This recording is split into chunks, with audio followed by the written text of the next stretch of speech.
Time now for sports on 104.7 The Cave. Here's Ned Reynolds. Mike, the intern Ned Reynolds in the studio on a Thursday morning looking at the weather. The forecast saying that it's going to be a chance for thunderstorms this afternoon. But other than that, high 80s in Baltimore, looking like perfect weather for some golf. And they will play. As a matter of fact, they'll be teeing off about a little over 2 hours from now, and it'll be a lot of fun. This is 50 players, that's all, 50 players in the field, and they'll tee off at Owings Mills, which is, as you just mentioned, near Baltimore. The event is the BMW Classic, and it is part of the FedEx Tour. As a matter of fact, it's event number two, of the 3-event FedEx Tour.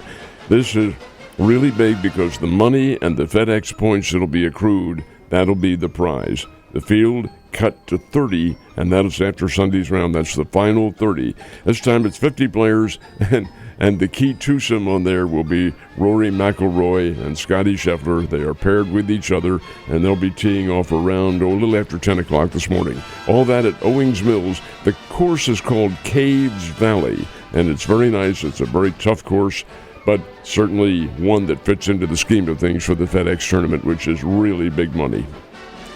Big money. But the action this weekend should be pretty good. So if you're into golf and you like taking naps, definitely got a great weekend on deck. Chiefs going to be playing a late game tomorrow night. Ned Talk starts at 7 o'clock.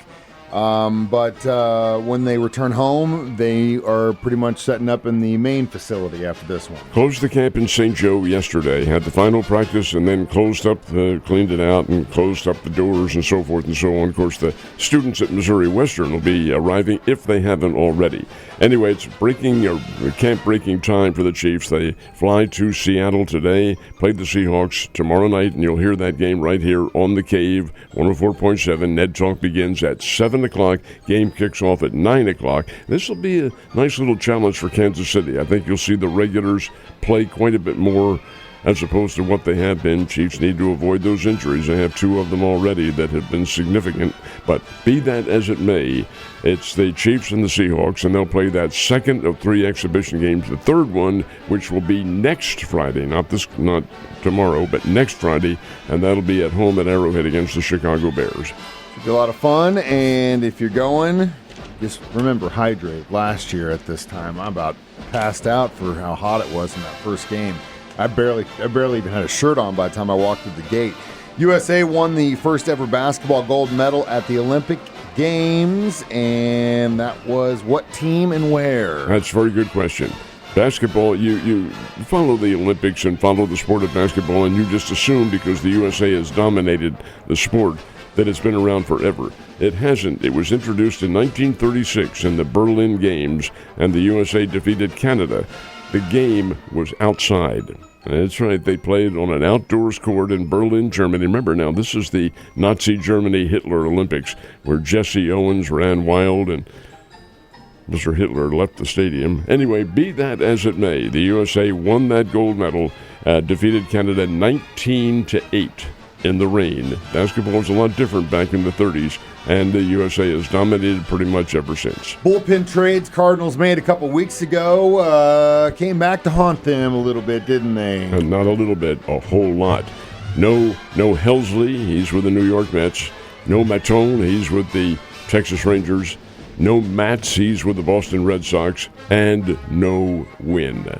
Cardinals had a 5-1 lead on the Colorado Rockies. This is the Rockies they're playing now. This is, they're professional athletes and they can play the game, but still the worst team in baseball. And Rockies kept chipping back. Run here, run there, runs everywhere. It was 5-4 going into the top of the 9th inning, and here comes Hunter Goodman, who's a pretty doggone good long ball hitter. He has 24 home runs for Colorado this year as a pinch hitter.